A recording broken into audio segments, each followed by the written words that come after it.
Hey guys, I am making my Cajun pasta with vegetarian salmon for the family for dinner. Super easy. I'll show you how I do it. Let's get into it. So first I start with extra firm tofu and I chop that up into large chunks, and then I get a sheet of seaweed, dried seaweed, and I crumble that up over the tofu to give it that seafood fishy taste. And then I add my beetroot powder. This is going to make my tofu look like salmon. And I want to do a Cajun pasta, so I'm adding my Cajun seasoning to the mix for flavor. And I want a smoked salmon taste, so I'm adding liquid smoke.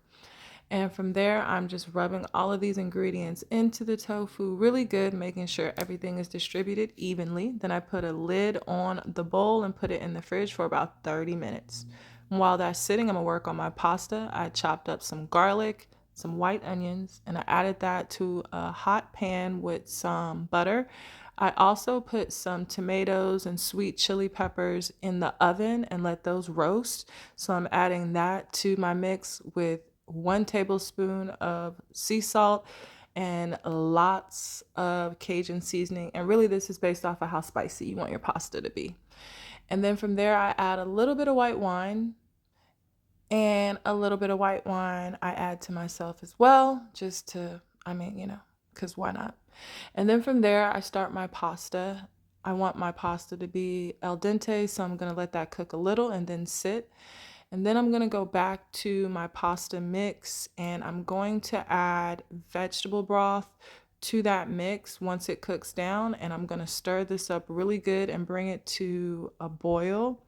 Once it boils, I'm going to add heavy whipping cream to this mix and I'm going to stir all of the ingredients up very well. Stirring is very important because there's so many ingredients and flavors in here.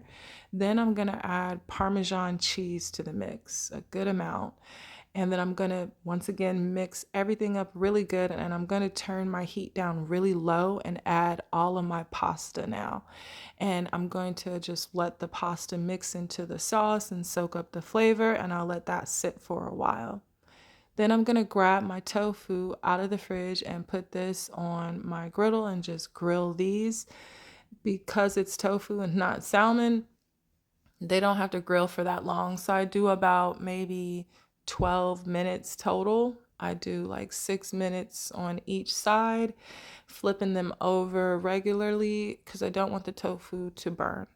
From there, I'm adding spinach to my pasta last, and then going back to my tofu, and then I go back to my pasta. And once everything is cooked down and ready, I get the tofu and I add that to the pasta so that the tofu can soak up like the pasta flavor and everything. And then I let it cook together like this with the top on for maybe a few more minutes, maybe 5 or 7 more minutes. But that is it. This pasta is very delicious. Like I said, depending on how spicy you want it, would determine how much Cajun seasoning you would put in it. But it is a delicious pasta. I love it. My family loves it. We always eat it all the way up. But this is how I make my vegetarian Cajun pasta with vegetarian salmon.